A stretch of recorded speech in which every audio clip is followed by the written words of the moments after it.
应该把这个人体在画上等号，就是没有乱画这样子。这个部分我真的没有办法。Mama, aku nak lepas. Ah.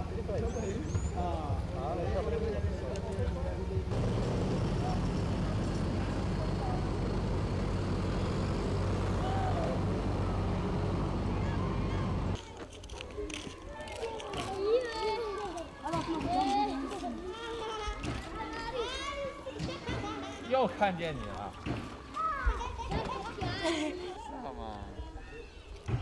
哎，帅哥，你几岁了？他几岁了？你看他像几岁？Can you briefly introduce yourself and how long have you worked in ACC and what is your responsibility in ACC? My name is Simon and my surname is Masauko. I was born in 1978 on 23rd April in a family of 6 children, and I'm the third born. I've been working at the ACC now for 7 years. Okay. And can you tell us your responsibility in ACC? My responsibilities to do with the administration of the orphanage. I also look into the like human resource for ACC staff, and basically I can say I interact with a lot of outside departments, including most of the government departments. So that's part of my responsibilities in the ACC. I understand you also have a Chinese name. Can you tell us what that is and what is the meaning of your Chinese name? My Chinese name is Ben Xing. The Xing in Chinese, Xing Kolai de Xing, but in English it's awakening.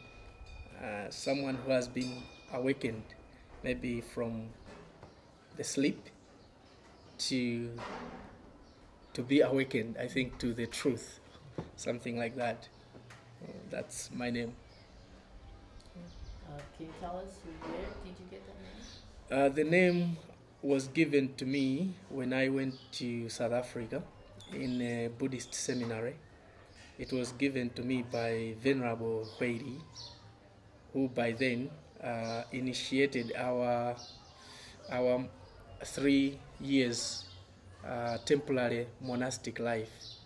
Now, because I was one of the monastics, then I was given that name, Ben Xing. Yes. For thousands of years, Buddhism was really make too much of an appearance in Africa. Why and what made you entering the Buddhist seminary to learn Buddhism? After I finished my high school, I used to go to the library reading different types of books. Now, when I was there, I came across a book. It's called Mayflower 2 on the Buddhist Voyage to Liberation. Now, when I was reading that book, I had much interest on the principles and the ideologies which were written in that book, explaining a Buddhist life as a way of living and explaining how monastics live in a monastery to achieve a pure and a spiritual life. Now, I was very interested of how monks live. Then I said, let me find a place that I can experience this life. And I had an opportunity to go to South Africa to experience a Buddhist monastic life, which I was reading it from the book, but I did it practically myself in South Africa. That's how I came to think of studying Buddhism. That is it. Right. With that answer, can you share with us your personal experience of learning Buddhism and spending time in the South Africa seminary? My personal experience in learning Buddhism is very vast because coming from a Christian background, then I went to a Buddhist background. Then I was taught different principles in Buddhist teachings. I was taught that whatever we do in life does not come from a supernatural being. It was a very interesting topic which I had a keen interest to know what is all about. My experience is through the Buddhist teaching of retribution, that is cause and effect. It teaches that whatever you do in life, at the end, you have some results. So with that teaching, I have seen a lot of experience in my life that whatever you do in life, you have the results, not from any divine power, but from within. So I have some experience in Buddhist teachings like compassion, being kind to people, helping people who are in need. Through these Buddhist teachings, I've seen a lot of changes in my life for the better. In ACC, our children learning Chinese and then learning Chinese culture and then learning Buddhism. And with your own experience and comparing with our children in ACC, our children can see themselves almost in you. Can you share about your feelings on this? The children look at you and see, maybe I can look like Uncle someday. Can you talk a little bit on this area? Your thoughts? Yes. Sometimes when learning, you don't know how the learning you are doing will help you in the future. But as time goes, you find that what you have learned in the past is helping you a lot in this lifetime. For example, when we were at the Buddhist Seminary in South Africa, we were encouraged to practice Buddhism, which we at the beginning was refusing, and the Chinese language, which I think we were learning more than 8 hours a day. We were also having some resistance. But with time, I come to realize that the things which I was learning in the seminary, they are helping me a lot. And they started helping me right in the seminary. So it is the same with the children. You find that sometimes here, they are resisting to learn, like Chinese, Buddhism. They find it like useless. But as time goes, as you can see, Malawi now is having a lot of Chinese investors. So they are in need of human resource, particularly those who can speak the language. So to the children now, they can think sometimes the language is not that important. But after they grow and they are looking for job, they will realize that they will be marketable to most of the Eastern people, probably the Chinese companies. So from my experience, the children should, I think, see us as examples that we have part of our job with the skill in Chinese language. And it is not only this place, ACC, where they think they can learn. They can even go outside. There is a lot of companies which are looking for human resource who have got a skill in Chinese language. Even in other countries like Europe, they also look for people who have got the skill in Chinese language. Therefore, I really encourage the children to keep on learning the Chinese language. Though English, we can say it's a country, worldwide language, but maybe 10 to 15 years or 20 years from now, it will be similar to Chinese language. So Chinese language is very important. Yes. Next question is, Buddhist culture and Chinese culture have very few encounters with African culture throughout the history. Now, can you talk a little bit about its similarities and the differences? I have this difficulty in explaining by words the differences between Chinese culture and African culture. But what I see most in these two cultures, I find lots of similarities, which I think, like for example, filial piety, like respecting parents. You find the similarities of respect to our parents in African culture, and you find the same respect to parents in Chinese culture, similarities. And the other thing is on like worshipping, like ancestral worshipping. You find similarities in Chinese culture on ancestral worship, and you find that what they do in ancestral worship in Chinese culture is more or less of what African people do in ancestral worship. So what I find most in these two cultures is not differences. I see similarities.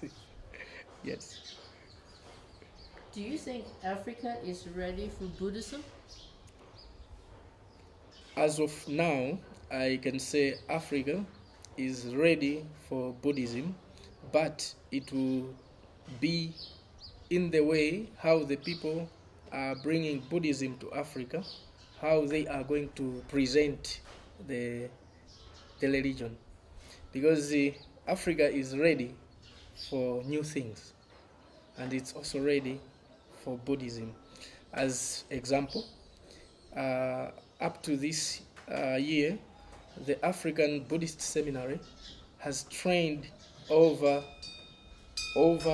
20, if not 30 people from Malawi only, and we undergo a training for more than 3 years. If we can stay for more than 3 years at a place only learning religion, it's a sign that Africa is ready for Buddhism. Now, Buddhism being a new religion, you see teenagers and middle-aged people going to the seminary learning Buddhism. This is a sign that though the religion is new, but it's welcomed. People are ready for it, as Africa is ready for new things. Yes. Now, what is the reaction of neighbors in around ACC, having a Buddhist care center in their community? When ACC was starting, that is, I can say early 2000, 2002, and the real establishment in 2004, it had a lot of mixed reactions from the neighboring surrounding. The people used to say Buddhism, it's a satanic religion by then because of the statues. Because comparing to Christianity, they don't have much of statues. They call it idol worshipping. So they say, Buddhists are idol worshippers. They are part of Satan. Now, from 2004 to now 2011, people have dynamically changed their attitude towards Buddhism being an idol worship religion, and mostly people, they call it a good place where children are being taken care of. So I can say at the beginning, people were having negative attitude towards Buddhism, that is the neighboring surrounding. But as time goes, seeing what we have been doing to the community, seeing what we are doing to the children, and hearing what children say when they go back for holidays, gradually people started accepting the Buddhist religion and its teachings. But those who have not come across its teachings, they still resist at some point because they don't know what is all about in Buddhism. Now, do you want to add anything to this interview? What I can add is only thanking to everyone who has contributed to my life to this level, starting from my parents, relatives, my teachers, and friends. But more thanks goes to the Venerable Huedi, who showed me a way through the Buddhist Seminary, where I went and learned a different religion, which I did not think I can learn in the past. And through the religion which the Venerable Huedi introduced me, it has seen myself communicating with a lot of people, explaining the religion to different sectors of life, and speaking a new language which people always ask, where did I learn the language? The language is Chinese. So much thanks goes to Venerable Huedi, who not only giving me the way in Buddhism, he has also built a center here in Malawi, which is taking care of more children, which in the future I believe the children will also be very grateful to the work which the Master is doing here. And above all, thanking everyone who puts effort to help Master Huedi. Thank you. Thank you.